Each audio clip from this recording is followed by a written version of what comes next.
আমরা মুক্তিযোদ্ধারা বঙ্গবন্ধুর বাড়িতে গিয়ে ফুলের মালা দেব। আপনাকে রাজি আছেন? দিয়েছিলেন বঙ্গবন্ধু শেখ মুজিবুর রহমান। সেই বঙ্গবন্ধুর বাড়ি ছাত্ররা যখন আন্দোলন শুরু করলো, ওনারা বলেছিলেন বঙ্গবন্ধুর বাংলায় বৈষম্যের ঠাঁই নাই। ৫ই আগস্টের পরে তারা বঙ্গবন্ধুর বাড়ি পুড়িয়ে জ্বালিয়ে বুলডোজার দিয়ে ঘুরিয়ে দিল।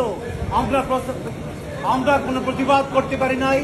আপনাদের কাছে আমার বিরত অনুরোধ, মাননীয় প্রধান অতিথি বঙ্গবন্ধুর ঘনিষ্ঠতম সহকর্মী, ওনাকে বলবো আমরা একটা নির্দিষ্ট দিনে, ফজলুর রহমান ভাই একটা প্রস্তাব করেছেন, আমরা মুক্তিযোদ্ধারা এই শ্রদ্ধে সমবেত হয়ে বঙ্গবন্ধুর বাড়িতে গিয়ে ফুলের মালা দেব।